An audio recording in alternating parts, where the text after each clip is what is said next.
Donc, merci à tous d'être venus. Merci, Monsieur le Président, Monsieur l'Ambassadeur, Mesdames les ministres, Mesdames et Messieurs. Donc, voici venu le moment qui va clore cette journée, qui est le moment donc, du débat. Et donc, je vais un petit peu introduire quelques termes du débat. Et puis, mes collègues vont, et moi-même d'ailleurs peut-être, si j'ai quelque chose à dire, vont discuter avec le Président de la République, qui pourra interrompre, répondre, et finalement conclure cette journée qui fut, je crois, sur le plan scientifique, un grand succès. Donc, Monsieur le Président, merci d'être venu dans cette maison, qui est la vôtre d'ailleurs, débattre des multiples facettes du réchauffement climatique, parmi lesquelles nous pensons évidemment à ses effets géophysiques, ses effets biologiques, avec les problèmes d'épidémie, de famine qu'on peut éventuellement voir à l'horizon, ses effets économiques, ses effets géopolitiques, car évidemment, on peut penser à la misère. On a vu un article dans Le Monde aujourd'hui. On peut penser aux migrations, on peut penser au pire, à ce qu'on appelle les luttes pour l'espace vital.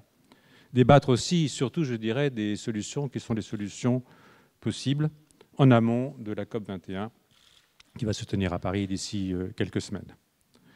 Ce que nous avons entendu au cours de ces trois colloques, deux ont précédé, celui-ci, dans cette même maison, souligne la nécessité de convaincre de l'urgence et d'utiliser pour cela tous les moyens à notre disposition. Le système éducatif et les médias ont là un rôle de premier plan à jouer. Et en écoutant les conférences de ce matin, nous nous isolions avec Thierry Mandon qu'elles ne puissent être entendues au-delà de nos murs, tellement elles étaient fondamentales et importantes. Parce qu'il est assez illusoire de penser que les solutions sont là, aussi parce que celles qui sont là ne sont peut-être pas les meilleures et pourraient se trouver assez rapidement dépassées.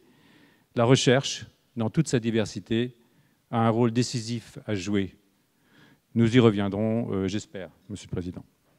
Vous avez à vos côtés un géophysicien, un anthropologue et un biologiste, mais manquent des sociologues, des économistes, des juristes, des philosophes.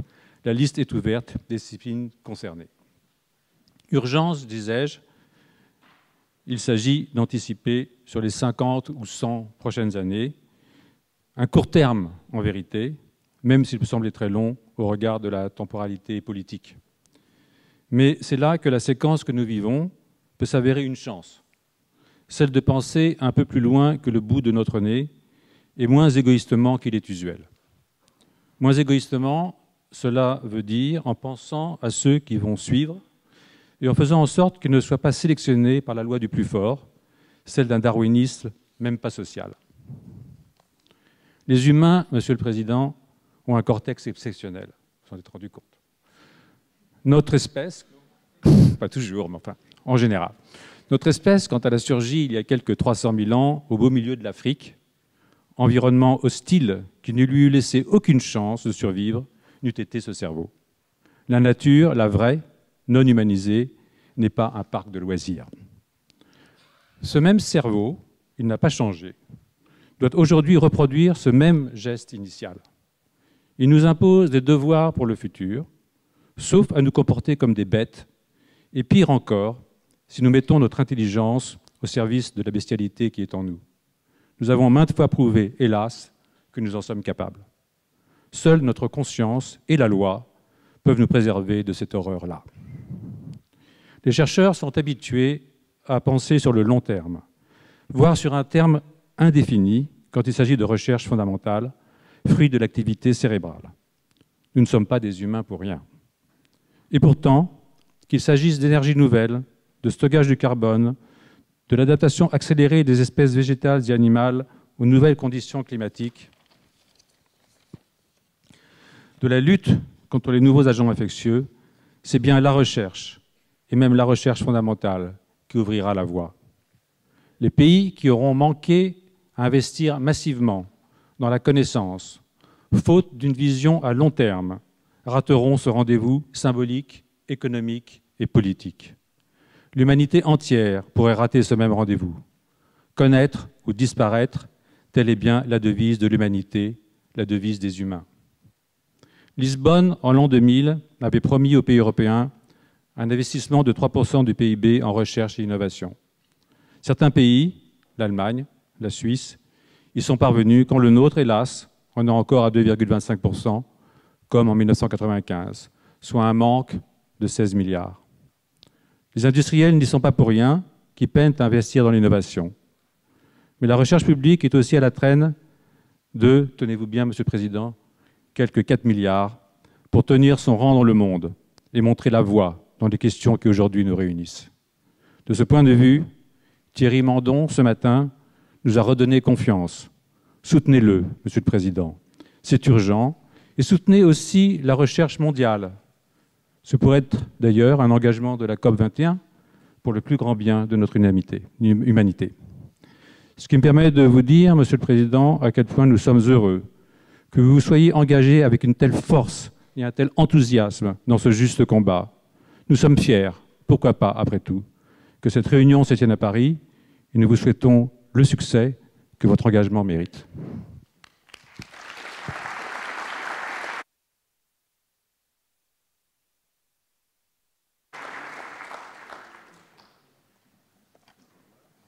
Il vous appartient de décider si vous voulez commencer à discuter avec nous. Je préfère entendre un de mes collègues. Édouard, c'est toi qui ouvre le bal, si j'ose dire? Je vais ouvrir le micro. Monsieur le Président de la République, je vous remercie de nous faire l'honneur de participer à notre colloque Climat, Énergie et Société, le Collège de France et la COP21. La science progresse en permanence. Il est donc important de rappeler les faits incontournables, mais aussi d'illustrer la science en train de se faire, qui est notre devise au Collège de France.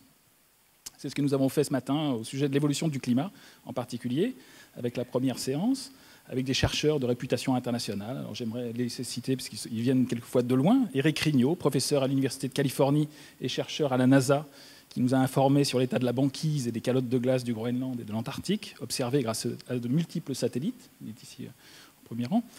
Pierre-Yves Le Traon, de l'Ifremer et de Mercator Océan à Toulouse, qui a montré l'importance de l'océan dans le système climatique, notamment comme principal puits de la chaleur excédentaire.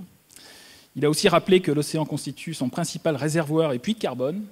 Il faut savoir que depuis le début de l'ère industrielle, l'océan a absorbé plus du tiers du gaz carbonique émis par l'homme, essentiellement par des processus physico-chimiques. Ensuite, nous avons eu une très belle conférence en anglais par Joachim Marotzke, qui est le directeur de l'Institut Max Planck de météorologie de Hambourg, qui nous a décrit l'apport de la modélisation numérique du système climatique, c'est-à-dire des objets mathématiques. C'est en fait la seule voie possible pour faire des projections fiables pour l'avenir. J'ai ensuite moi-même rappelé combien il est utile aussi de regarder loin en considérant les composantes lentes du système climatique afin d'être vraiment convaincu de l'importance et de l'ampleur des changements futurs, d'origine naturelle et anthropique, bien évidemment.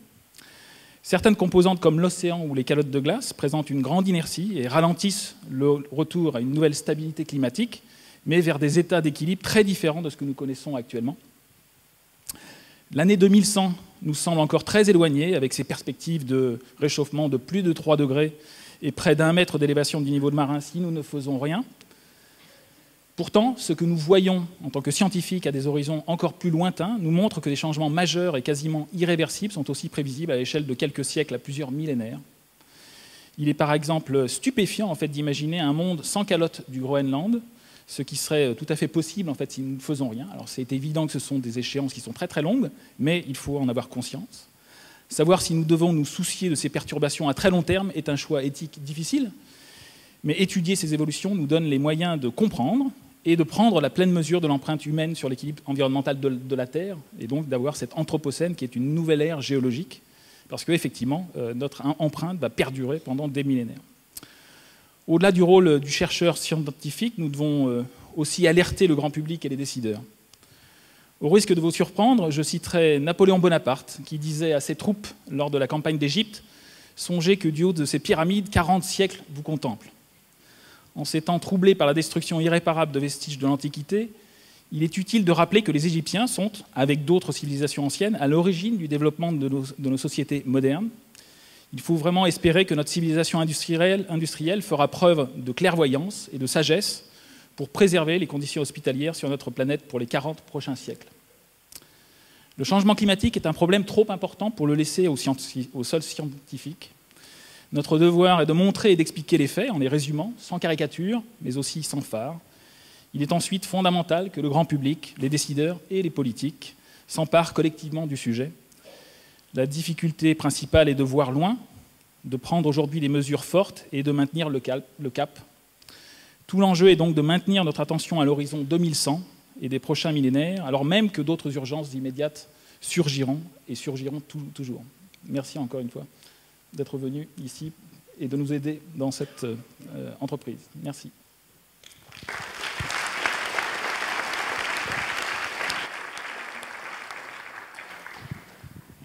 Bien, monsieur l'administrateur, d'abord, une fois encore, je vous exprime ma gratitude pour l'organisation de ce colloque qui a été choisi à une date qui ne relève pas du hasard, mais de la prévision scientifique. Vous saviez qu'il y allait y avoir une conférence sur le climat au mois de décembre et vous vouliez pleinement que vos travaux puissent être utiles. Et qui, mieux que le Collège de France, pouvait réussir ce rassemblement de chercheurs, de scientifiques, d'universitaires, appartenant à des disciplines différentes, car ça, c'était très important de démontrer que le climat n'est pas qu'une question de scientifiques spécialisés depuis longtemps sur la dégradation de ce qui se produit dans notre planète, mais pouvait apporter des réponses et des solutions qui appartiennent aussi bien aux sciences fondamentales qu'aux sciences humaines. Et nous aurons l'occasion, je crois, tout à l'heure, de le démontrer. Vous disiez tout à l'heure aussi, c'était très juste, il ne faut pas laisser simplement la question du climat aux mains des scientifiques ou dans l'esprit des scientifiques. Il ne faut pas les laisser non plus dans les mains ou dans l'esprit des politiques, car ils doivent être éclairés. Et c'est le rôle de la recherche et de la science. Aujourd'hui, votre constat s'ajoute à d'autres. Nous avons tous les éléments pour savoir. Personne ne pourra prétendre qu'il ne savait pas, puisque encore aujourd'hui, des rapports ont été publiés montrant qu'il y a eu un réchauffement de la planète depuis un siècle, qu'il y a un risque d'être bien au-delà de 2, 3 ou 4 degrés si rien n'est fait, et que même si nous agrégions toutes les contributions qui ont été envoyées par les États, ce qui était déjà un progrès, nous sommes encore sur une trajectoire qui n'est pas acceptable et que nous devrions corriger si accord il y a et s'il prévoit une clause de révision au cours des prochaines années. Je dois reconnaître que nous devons parler du très long terme, ce qui en politique n'est déjà pas facile quand le court terme nous saisit, quand les échéances apparaissent finalement comme rythmées par ce que la démocratie exige, mais pas par rapport à ce que des décisions longues requièrent. Et nous devons donc faire en sorte que les politiques puissent décider bien au-delà de leur mandat et bien au-delà même de leur propre vie, ce qui doit pousser le désintérêt à un niveau jusqu'à-là jamais atteint. C'est-à-dire faire en sorte que ceux ou celles qui ont dans leurs mains le sort du monde puissent imaginer qu'ils vont être jugés lorsqu'ils ne seront plus là. C'est ça, la conférence de Paris. C'est être capable de prendre des décisions alors même que nous n'en aurons, si je puis dire, pour les politiques qui seront présents, aucun bénéfice. Il est même probable que les effets même des décisions qui seront prises à Paris ne se verront pas avant plusieurs années, et les plus lourdes, plusieurs décennies. Et ce qui est en cause, c'est la vie à la fin du siècle et les conditions de la vie. Vous avez également souligné qu'il ne s'agit pas simplement du réchauffement de la planète avec ses conséquences que nous pouvons tous imaginer, mais également de la paix, de la guerre, des inégalités, du développement, des conditions même de la vie en commun sur la planète. Nous devons aussi prendre des décisions urgentes, car il serait trop commode de dire puisque c'est très loin, alors nous avons le temps et il convient de différer ce que nous pouvons faire aujourd'hui. Donc ce que vous nous dites, c'est qu'il faut aussi agir dans un délai très court. Nous rencontrons plusieurs problèmes, autres que de savoir si nous allons réussir à trouver un accord. Je parle des problèmes avec les opinions publiques. Les opinions publiques, ce n'était pas simplement les opinions publiques occidentales, ce sont les opinions publiques mondiales, car il existe des opinions publiques mondiales. Premier risque, c'est le catastrophisme, c'est-à-dire de dire finalement nous allons vers la catastrophe et nous ne pourrons pas l'empêcher. C'est là que la science est également nécessaire. Oui, il est possible, il y a des solutions pour prévenir et empêcher la catastrophe. Le second risque, c'est le fatalisme.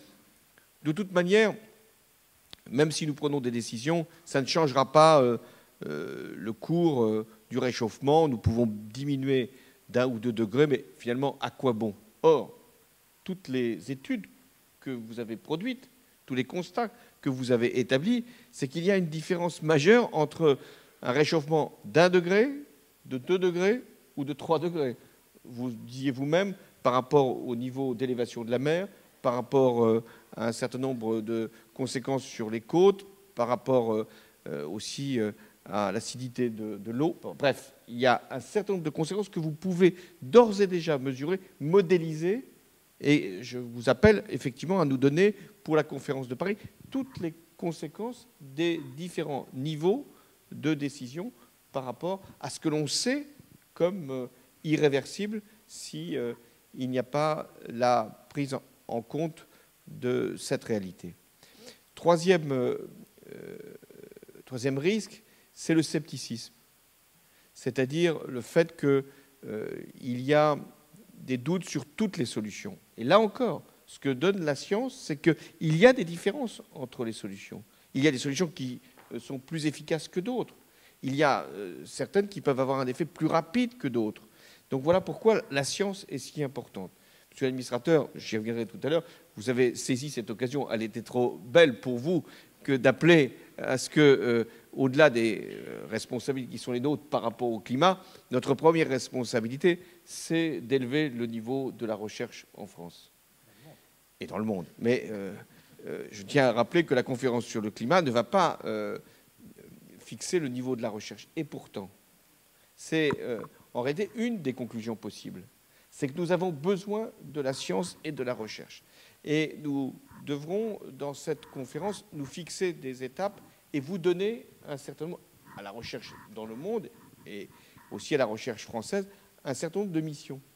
Alors bien sûr, il y a des organismes qui sont prévus, le GIEC, qui joue ce rôle, mais il n'y a pas que le GIEC. Le GIEC n'est que le réceptacle d'un certain nombre d'études qui ont été produites. Non, ce que nous attendons, c'est une conviction que la recherche peut nous apporter et des constats réguliers sur l'évolution de la situation et une appréhension des solutions, une évaluation, là encore, de leur pertinence, et ce qui suppose de consacrer plus de crédit à la recherche. Recherche fondamentale et recherche appliquée. Et la recherche fondamentale en matière de climat, elle est essentielle, parce que c'est là que nous pouvons être dans un certain nombre d'innovations de rupture demain. Donc voilà ce que je voulais dire, pour néanmoins confirmer que ce qui a été établi pour préparer la conférence sur le climat doit énormément à la science et à toutes les recherches qui ont eu lieu. Et s'il y a des rapports qui sont publiés, et c'est bien qu'ils le soient, et c'est très important qu'ils montrent la gravité de la situation, ce sont des rapports qui s'appuient sur des données scientifiques irrécusables. Il y a quelques années, même au Collège de France, nous aurions fait un colloque. Il y aurait eu peut-être y en a-t-il encore dans la salle, qui auraient douté d'un certain nombre de tendances, d'évolutions ou de faits qui pouvaient se discuter. Non, il n'y a plus de discussion. Il peut y avoir des débats sur les observations, sur les conséquences des observations, mais sur la réalité de l'observation, grâce à vous, il n'y a plus de débat.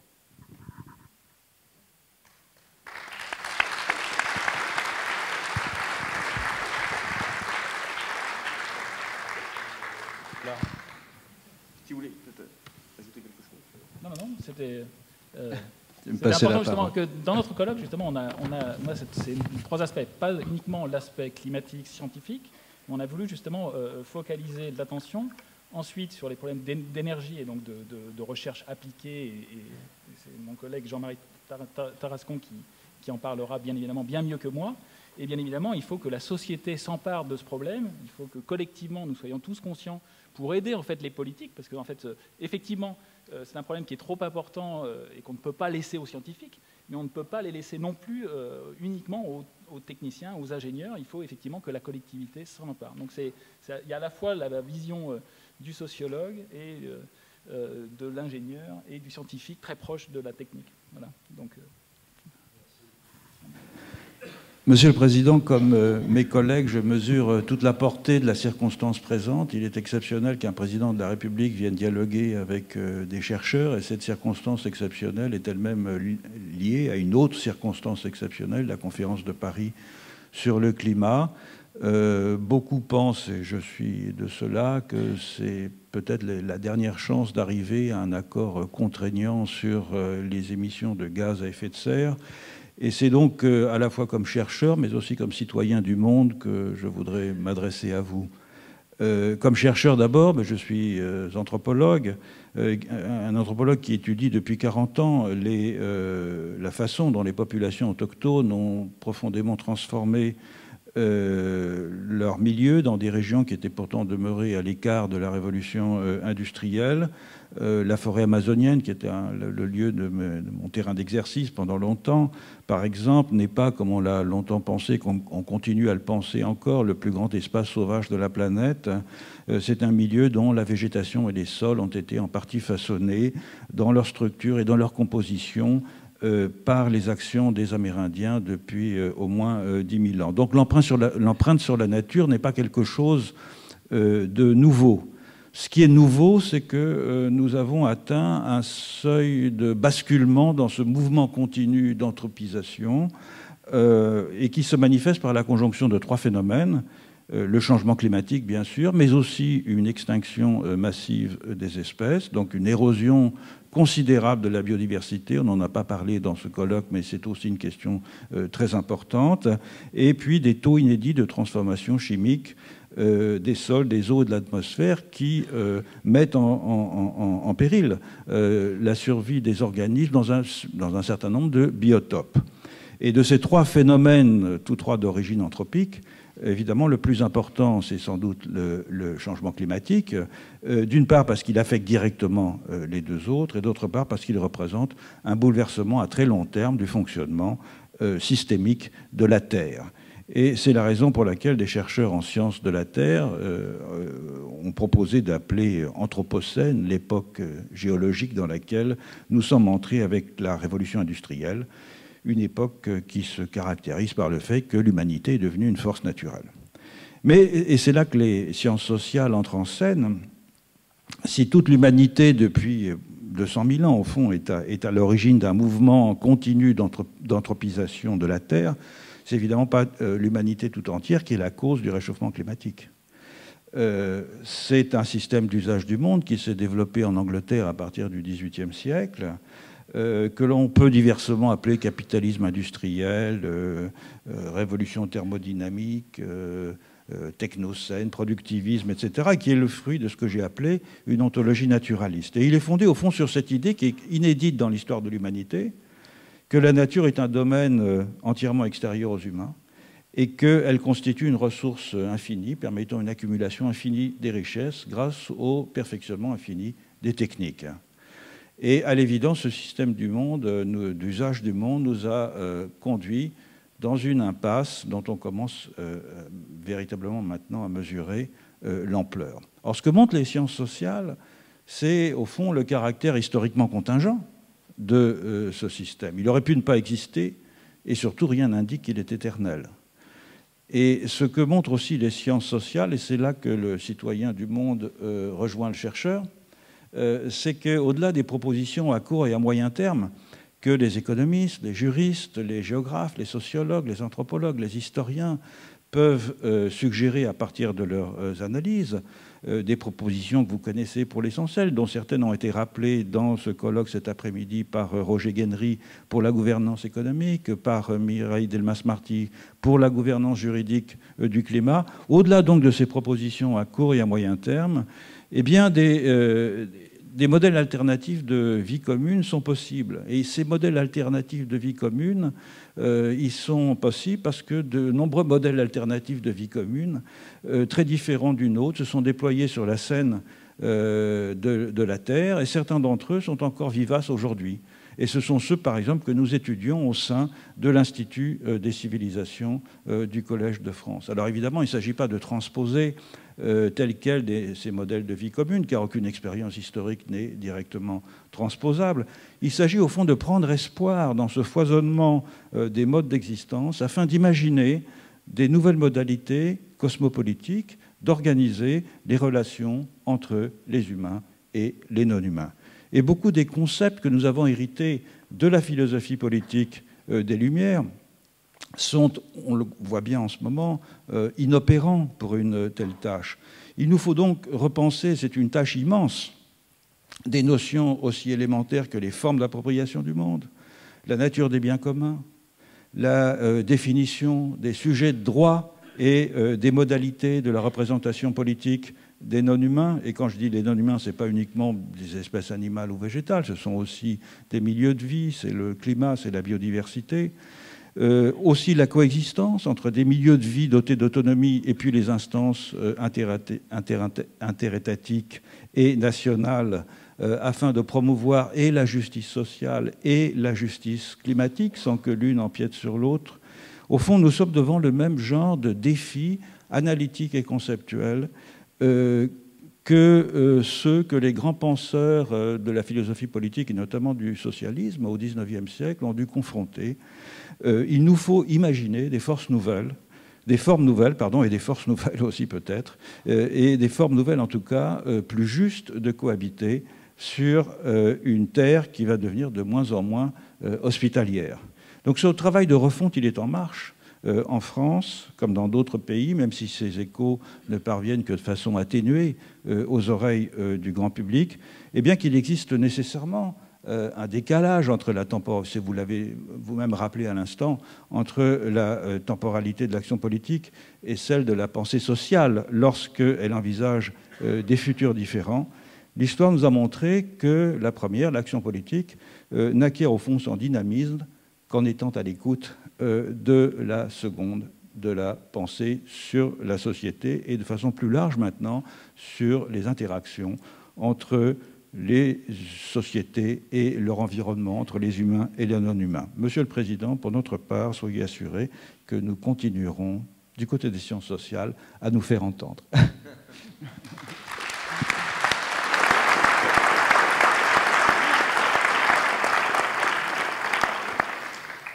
Sur ce dernier point, je n'avais pas d'inquiétude. Les sciences sociales se font toujours entendre. Je reviens sur plusieurs points de votre intervention. On dit souvent, et ça peut être un lieu commun, c'est la réunion de la dernière chance. Mais je crois que cette expression n'a jamais été aussi vraie que pour la conférence de Paris. Non pas parce qu'il n'y aurait plus de COP après la 21. Non, il y a une COP 22 qui est prévue. Mais il se trouve que, par la force de ce que nous avons pu mettre dans la négociation, par la mobilisation des acteurs concernés, la conférence de Paris, après l'échec de Copenhague, est regardée comme la réunion de tous les dangers ou de tous les progrès. Ce qui me frappe également, c'est que ce que l'on pensait être une inquiétude du monde est devenu une véritable angoisse parce qu'il n'y a aucune région de la planète qui peut se dire non concernée. Les pays les plus développés, qui sont donc ceux qui peuvent utiliser le mieux les technologies et la science pour se protéger, n'ont aucun remède par rapport au réchauffement et sont frappés comme les autres. Les pays les plus pauvres, qui pourraient se dire, puisque nous n'émettons pas de gaz à effet de serre, nous n'allons pas être concernés. Nous n'avons rien fait de mal. Et avec une version toujours de la culpabilité, puisque nous ne sommes pas coupables, nous ne serons pas victimes. Si. Le propre de la victime, c'est quelquefois, elle n'est pas coupable. Et le plus souvent. Donc, il y a partout dans le monde, non seulement les signes de ce que produit le réchauffement, mais partout les constatations de ce qu'il a déjà provoqué. D'où la prise de conscience. Et ce qui m'a saisi depuis déjà plusieurs mois, c'est que je ne rencontre pas un chef d'État et de gouvernement, et il y en a de toutes sortes, une grande biodiversité pour la représentation politique de la planète, et même ceux qui sont les plus loin de ces questions-là, parce que les plus soumis à d'autres conflits et à d'autres urgences, il y a cette question. On vit aujourd'hui une crise des réfugiés liée à la guerre en Syrie et en Irak. Mais le plus grand nombre de réfugiés sont les réfugiés climatiques. Nous vivons ici, dans un pays européen, la découverte de nouveau, parce que nous avons vécu ces mouvements de population dans notre histoire, qu'il peut y avoir donc des afflux de personnes fuyant. Mais la plupart des réfugiés sont des réfugiés du Sud accueillis par les pays du Sud. 80% des réfugiés sont des réfugiés qui sont accueillis par les pays du Sud. Alors donc, cela pourrait se dire qu'ils ne sont pas concernés, mais ici, ils sont concernés parce que ce sont des réfugiés du climat. Ensuite, nous disions, vous l'avez rappelé, qu'il y a le constat qu'il y a un dérèglement et un réchauffement climatique, mais il y a une deuxième constatation scientifique, c'est que c'est l'homme qui est responsable du réchauffement. Ce n'est pas la planète qui aurait décidé toute seule de se réchauffer. Ce n'est pas la nature qui se serait déréglée par elle-même. C'est l'intervention de l'homme qui a provoqué le réchauffement. Enfin, il y a une responsabilité différenciée, c'est ce que vous avez également démontré, c'est-à-dire que ce sont les pays les plus riches qui ont été les plus prédateurs et qui ont fait que l'empreinte a été la plus intense ces dernières années. D'où la volonté qui est la nôtre d'avoir un accord à Paris qui soit contraignant, mais qui soit aussi différencié. D'où l'importance aussi de dégager des financements et de mettre en œuvre des partages de technologies. Je termine sur l'usage du monde. C'est-à-dire, si nous voulons que le monde change, il ne suffira pas de définir des technologies, de montrer des politiques qui pourraient être celles de l'énergie renouvelable ou de meilleure efficacité énergétique. Ce qui va compter, c'est le comportement humain. Et c'est là qu'on a besoin des sciences sociales et de savoir comment on change le comportement humain. Alors il y a des règles économiques que l'on peut mettre en place, d'où l'importance du prix du carbone, car le prix du carbone peut générer, y compris de la part de grandes sociétés d'investissement ou d'établissements financiers, des changements profonds de comportement. Il y a les règles éthiques que l'on peut s'imposer, mais qu'est-ce qui fait qu'il y a une morale de la préservation de la planète? Il y a des modes de vie que l'on doit changer, modes de transport, modes de consommation, modes de production.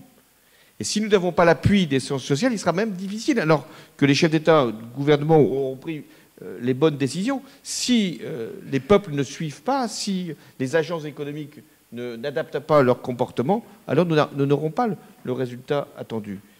Et enfin, nous aurons à changer les régimes juridiques. C'était très important d'avoir cette contribution, car la règle de droit doit changer. Qu'est-ce qui est autorisé, qu'est-ce qui ne l'est pas, qu'est-ce qui est possible, qu'est-ce qui doit être réprimé. Et de ce point de vue-là, il y a sans doute des nouvelles règles. J'ai demandé à Corinne Lepage de réfléchir sur les nouveaux droits de l'humanité. Est-ce qu'il ne pourrait pas y avoir des déclarations de droits sur la planète? Ça fait partie de ce que nous avons aussi à édicter. Et enfin, il va falloir avoir une définition des biens communs.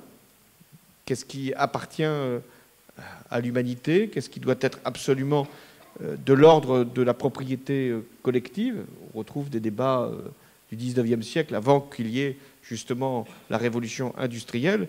C'est la raison pour laquelle les sciences sociales sont pleinement intégrées dans non seulement la connaissance de la situation d'aujourd'hui, mais les modes de règlement qui seront utilisés après la conférence de Paris. Donc nous continuons à nous inquiéter, les sciences sociales seront là.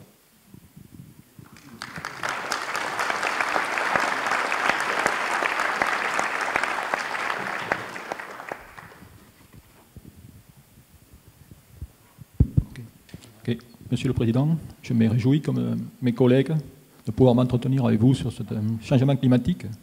Pas pour partager mon inquiétude, mais plutôt pour mon espoir de ce que l'on peut faire, car sa présence, je dirais, d'énormes défis, et tous les défis sont des opportunités pour tous les scientifiques. Et alors, ces opportunités, on peut les voir. On a eu des exposés ce matin sur le photovoltaïque, où on a été impressionné, je dirais, par les améliorations de cette technologie. On a eu directement sur le CO2, par Marc Montecave. On a eu également sur le stockage d'énergie. On s'aperçoit finalement que c'est un monde en évolution, mais en révolution. Et tout cela parce qu'il y a eu de l'investissement, je dirais, de recherche fondamentale de long terme.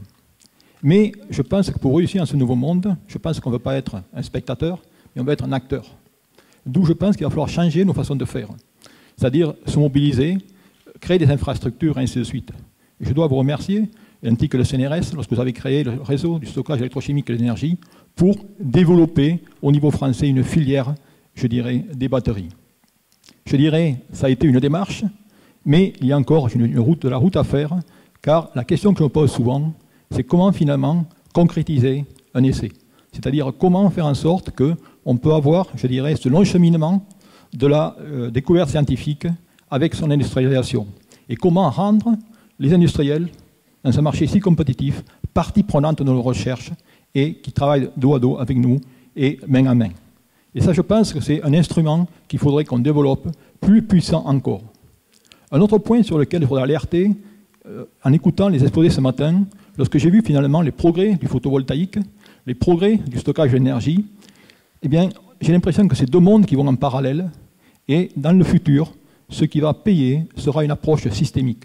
C'est-à-dire, il va falloir directement aller de A à Z et intégrer toutes les parties. Et ce n'est que là qu'on aura une valeur ajoutée. On n'aura pas une valeur ajoutée sur chacun des composants. Là aussi, ça demande quelle infrastructure pour, de nouveau, coupler différents, je dirais, pédagogies, différents systèmes fondamentaux. Enfin, je dis directement, il faut savoir, pour, je dirais, avancer dans ce monde, dévier des sentiers battus et innover. Et des fois, il y a innover directement dans les beaux mots, biocompatible, bio-nano, ainsi de suite. Et je pense que quelque chose qu'on ne se rend pas compte aujourd'hui, ce qui est le recyclage. On va avoir des milliards de batteries dans 5-10 ans. On va avoir des kilomètres, des centaines de kilomètres de panneaux photovoltaïques. Qui a déjà directement pensé à s'investir dans cette industrie du recyclage? Et je pense qu'il faut faire attention. Il y a des domaines sur lesquels on a perdu la guerre, mais il y en a d'autres qu'on peut la gagner si on sait innover et de nouveau avoir une approche systémique. Et je crois que c'est ces différents points qui sont importants. Ensuite, peut-être pour répondre à une de vous mentionner quelque chose au niveau de la recherche, qu'est-ce qu'on peut faire au niveau mondial? Mais je crois qu'aujourd'hui, tous les chercheurs sont prêts à travailler ensemble pour développer des instrumentations pointues, pour aller chercher directement, voir l'électron, voir l'atome, et ainsi de suite. Et c'est à ce niveau, où il n'y a pas tous les problèmes de pays, si je peux dire, que les chercheurs peuvent travailler, je dirais, main dans la main. Et c'est tous ces points qui, j'espère, pourront être discutés dans la COP 21.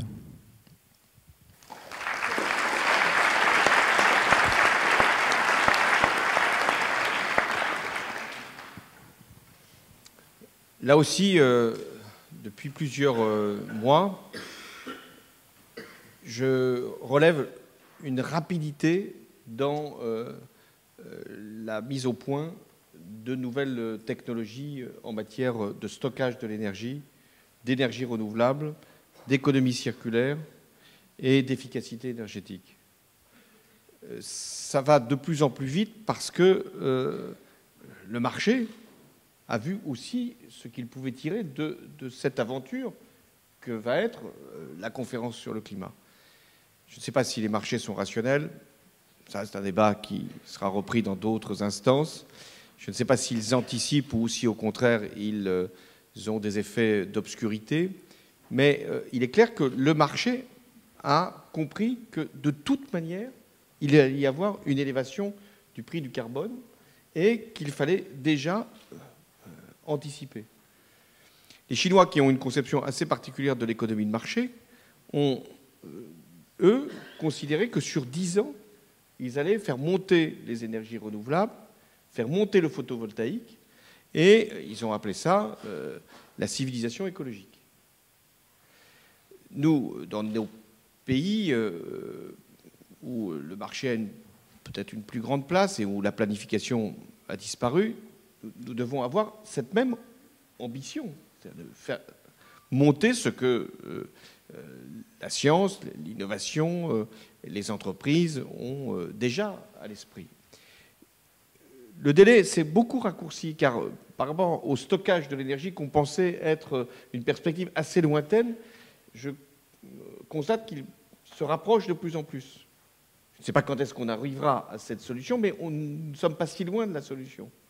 Ce qui exige, je reviens vers les propos de l'administrateur, que nous puissions mettre un effort de recherche considérable sur ces recherches et sur ces technologies. Deuxièmement, nous avons besoin de regarder cette transition énergétique, cette accélération, comme un moyen de soutenir la croissance et de la mettre en conformité avec nos objectifs humains. C'est tout l'enjeu de la croissance verte. Car il y a là des gisements d'activité et d'emploi. Il y aura sans doute des destructions d'emplois dans certains domaines. On voit bien ce que va devenir l'économie carbonée et ce qu'on va mettre comme pression sur l'usage du charbon. Il y a encore à faire. Mais on voit aussi quelles sont les créations d'emplois que l'on peut stimuler à travers ces nouvelles formes d'économie. Nous avons aussi comme objectif de pouvoir, à travers le PIA, c'est-à-dire le programme d'investissement d'avenir, à travers les filières industrielles, de faire vivre des réseaux d'entreprises sur ces grandes questions, réseau électrique avec le numérique, qui correspond à l'efficacité énergétique, montée du renouvelable, stockage de l'énergie, les batteries. Ensuite, ce que vous nous dites, c'est qu'il faut déjà anticiper sur le recyclage de ces matériaux-là ou de ces installations-là.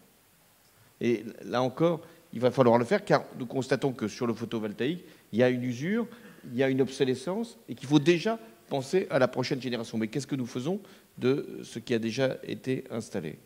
Donc, la question des déchets, du recyclage est posée. Ça, c'est la version la plus positive de la conférence sur le climat. C'est-à-dire qu'elle nous donne des réponses à plusieurs problèmes.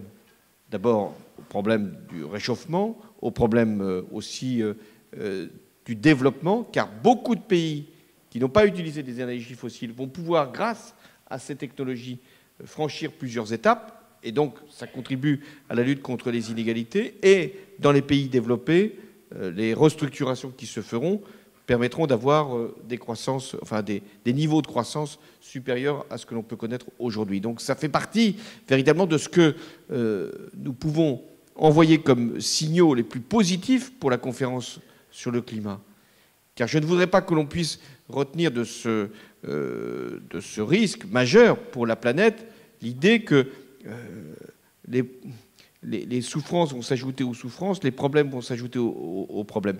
Et comme nous sommes dans un pays qui voit plutôt les problèmes et qui pense qu'il souffre davantage, il est très important de montrer qu'en France, nous avons toutes les capacités pour gagner cette bataille. Car ce qui, là aussi, est très encourageant, c'est que c'est en France, pas simplement en France, mais c'est en France qu'on a été capable d'aller au plus haut niveau pour les énergies renouvelables.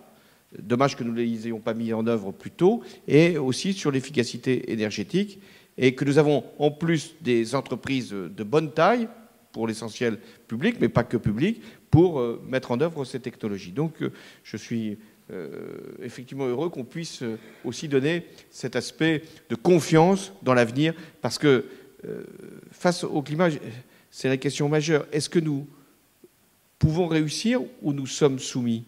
Est-ce que nous pouvons avoir des réponses ou nous devons vivre avec de nouvelles peurs qui vont nous saisir jusqu'à la fin du siècle? Or, il est très important que le progrès puisse être toujours la valeur partagée. Pas le progrès qui prélève sur la nature, le progrès qui permet de sauver la nature.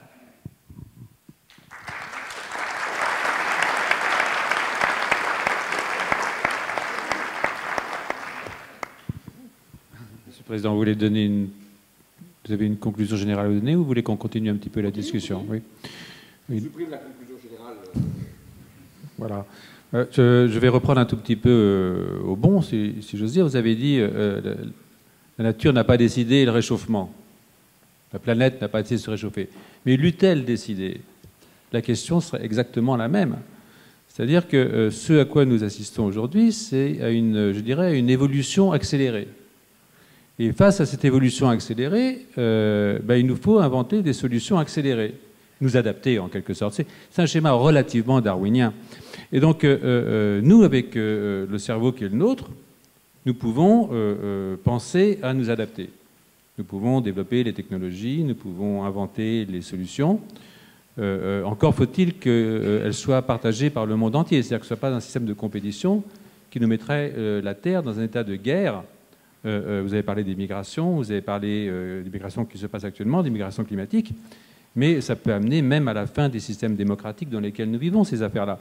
Donc moi, ça ne m'intéresse pas, si je peux le dire comme ça, de vivre dans une humanité qui serait proprement inhumaine par rapport à l'idée qu'on peut se faire aujourd'hui de l'humain. Ça veut dire que nous devons évoluer, ça veut dire aussi que la nature doit évoluer. Et là, c'est le biologiste qui parle. Je pense qu'on n'a jamais parlé, très très peu, par exemple, des manipulations génétiques, si j'ose un gros mot.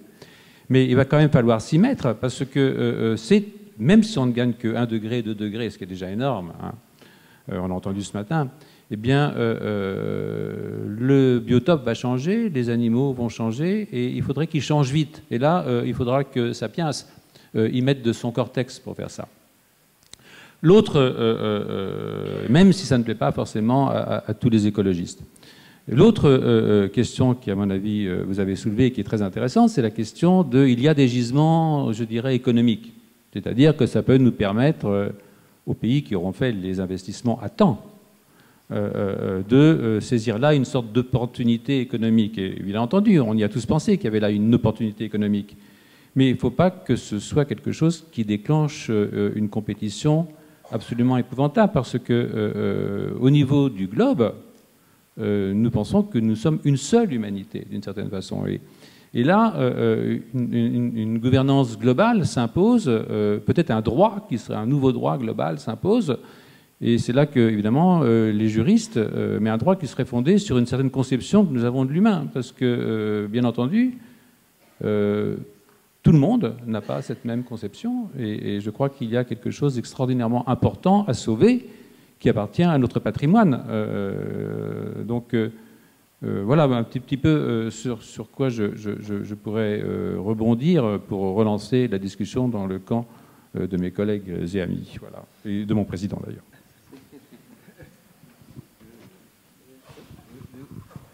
d'ailleurs. Alain Prochon et moi avons l'habitude de discuter assez vivement depuis 30 ans au moins, et d'une certaine façon à front renversé, parce que alors que c'est un biologiste et qu'il étudie donc des phénomènes qui se déploient dans tous les organismes, il insiste toujours beaucoup sur la spécificité de l'humain. Et moi qui suis un anthropologue, au contraire, je m'attache à désanthropocentriser, excusez-moi pour ce terme barbare, l'étude des sociétés humaines, afin de montrer que ces sociétés humaines sont en partie définies par leurs interactions avec les non-humains. Donc nous avons ce débat depuis très longtemps. Je voudrais signaler quand même deux choses. C'est que ce réchauffement global, il est global. C'est-à-dire que toutes les projections, et Édouard Bahr le confirmera, qu'on a pour, quelle que soit l'amplitude des courbes qu'on a vues ce matin, vont affecter de façon différentielle différentes régions de la planète.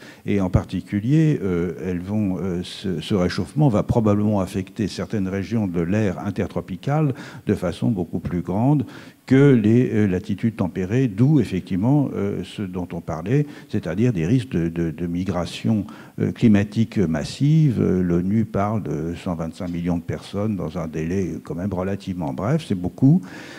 Et au fond, c'est pas l'humanité en tant que telle. L'humanité est différenciée parce que l'humanité n'a pas les mêmes ressources pour lutter contre le réchauffement climatique. Il ne sera pas affecté de la même façon et n'en est pas responsable de la même façon. Et donc, effectivement, il faut les droits des humains qu'on évoquait tout à l'heure et la déclaration, Monsieur le Président, que vous avez évoquée qui pourrait être faite dans le prolongement de la COP21, devrait non seulement mentionner les droits des humains vis-à-vis de la nature, mais aussi peut-être les devoirs des humains vis-à-vis de leurs environnements, c'est-à-dire au fond une manière de se protéger soi-même contre la rapacité et les déprédations que les humains commettent et qui, au fond, non seulement sont à leur détriment, mais aussi au détriment des plus faibles et des plus pauvres d'entre eux sur la Terre.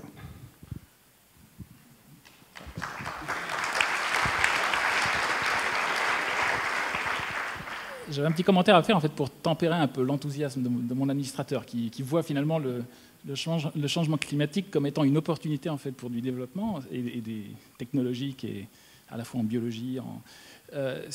Quand on a une vue un petit peu géologique à long terme de ce qui se passe, alors c'est vrai que les changements naturels du climat eh bien, sont à l'origine, par exemple, du développement des sociétés au début de l'Holocène. Le fait que, eh bien, on soit passé d'une ère glaciaire à une ère interglaciaire, ça a permis le développement de l'agriculture. Le fait qu'il y a 5000 ans, le climat a commencé à s'assécher pratiquement partout sous les tropiques, en particulier au nord de l'Afrique, au Proche-Orient, en Égypte en particulier, jusqu'à l'Inde, a fait en sorte que des sociétés eh bien, ont commencé à inventer l'irrigation. Et donc c'est vraiment un moteur. C'est-à-dire le climat a été véritablement moteur pour le développement technologique. Mais en même temps, effectivement, pousser trop loin sur la pédale, on va dire, d'accélérateur, avoir 4-5 degrés de plus, là c'est énorme. Et encore une fois, une planète avec 7-9 milliards d'habitants, ce n'est pas le même problème que ce qui se passait pendant le Paléolithique où il y avait quelques tribus qui gambadaient ça et là. Donc c'est vraiment, je pense qu'il y a vraiment ça qu'il faut voir aussi en perspective, c'est que les problèmes de changement climatique comme ça à l'échelle d'un siècle, en plus quand on parle justement de cet assèchement, justement, on avait l'année dernière tout un colloque dédié justement à ce qu'on appelle la période abrupte d'assèchement africain.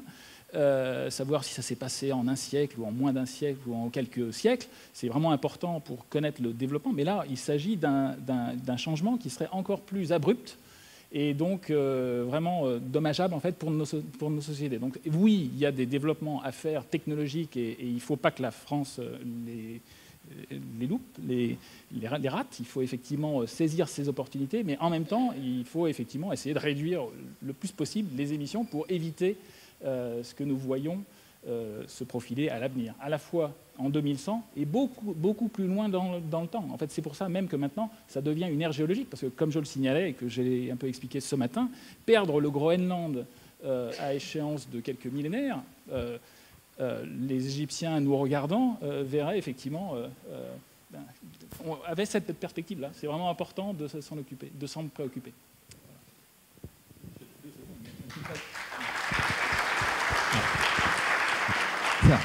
On ne peut pas quand même nier que ce changement climatique ne va pas entraîner directement un changement de l'économie des services à l'informatique, de la transformation du numérique, ainsi de suite.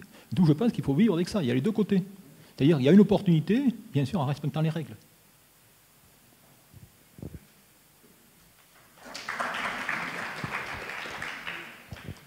À ce niveau du débat, j'ai scrupule à m'inviter pour donner mon point de vue, car ce n'est pas un point de vue qui est attendu, c'est une conclusion scientifique.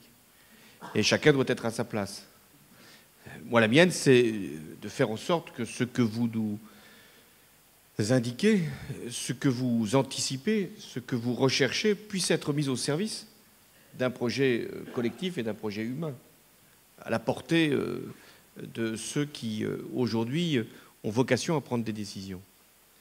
Et c'est le sens de ma présence. Ce que je peux simplement signifier, c'est que sûrement il y a eu évolution climatique qui a expliqué beaucoup du développement de l'humanité.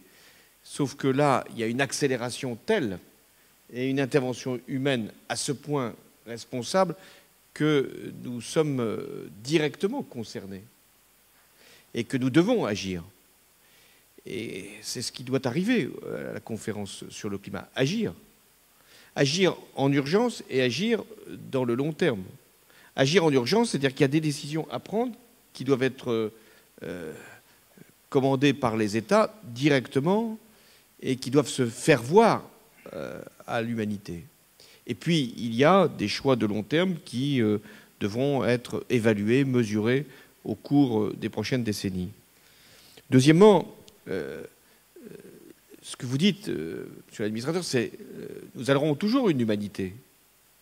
Mais cette humanité sera inhumaine. C'est ça le danger.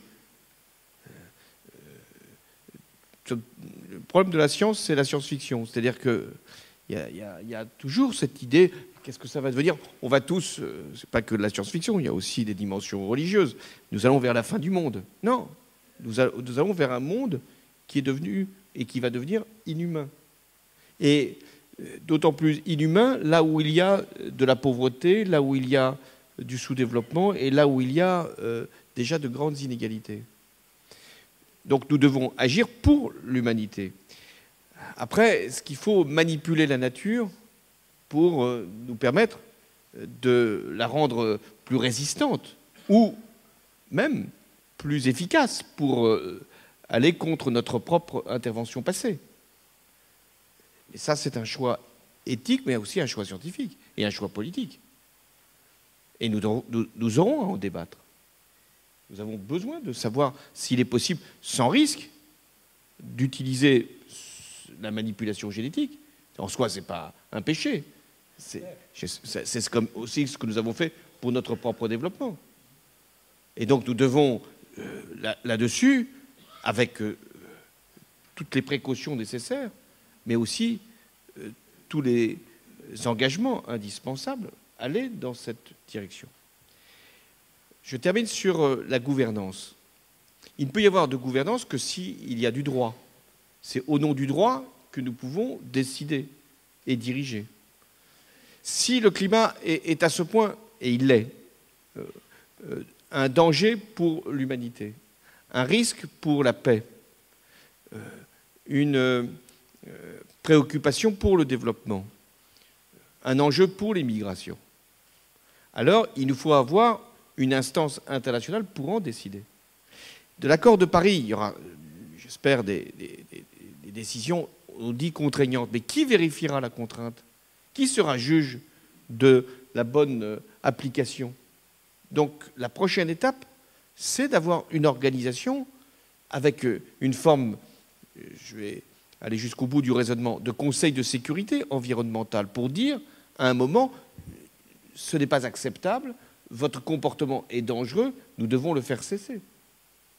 Mais ce qui dit le droit pose la gouvernance veut dire aussi quelles sanctions nous appliquons lorsqu'il y a un comportement d'un pays ou d'un groupe, industriel ou autre, qui, par son action, dérègle ce que nous avons nous-mêmes décidé. Donc nous voyons que la prochaine étape, c'est une étape d'organisation, de droit, sans doute avec des devoirs qui devront être posés, des droits qui devront être respectés et des politiques qui devront être suivies, évaluées et éventuellement sanctionnées. Et ça, c'est pour le climat, ça vaut pour également d'autres enjeux du monde. C'est-à-dire, est-ce que nous acceptons de ne pas rester simplement dans nos frontières? Est-ce que nous pensons que notre sort est lié aux autres? Est-ce que nous sommes une seule humanité ou plusieurs? Et si on regarde les grands sujets d'aujourd'hui, les migrations, l'économie, la finance, la monnaie, c'est toujours la même question. Est-ce que nous pensons que nous pouvons nous protéger derrière des frontières? Est-ce que nous pouvons décider par nous-mêmes? Ou est-ce que nous avons besoin des autres? Et c'est ce sujet-là qui est le plus politique, qui est le plus élevé et qui renvoie à des choix immédiats. Est-ce que nous considérons comme partie prenante d'un ensemble qui s'appelle la planète, ou nous sommes qu'un sous-ensemble qui a vocation à se méfier des autres sous-ensembles. Et ce qui est en cause avec l'affaire du climat, c'est de savoir si nous allons rentrer dans une compétition, si nous allons rentrer dans un conflit à l'échelle de l'humanité, ou si nous nous organisons collectivement pour éviter ces risques, prévenir ces dangers, écarter ces menaces. Le fait qu'il y ait 100 chefs d'État et de gouvernement qui ont déjà annoncé leur présence ne signifie pas le succès, mais prouve qu'au-delà des sensibilités, au-delà des différences, au-delà des situations, il y a cette volonté, il y a cette prise de conscience, et il y a sans doute cette capacité à pouvoir décider tous ensemble, non pas pour les autres, mais pour soi-même et avec les autres. Donc c'est pour ça que je souhaitais avoir tout le renfort de la science pour me rendre forcément plus convaincant auprès des chefs et de gouvernement, car je parlerai au nom de la France, et si c'est possible, au nom de la science. Merci.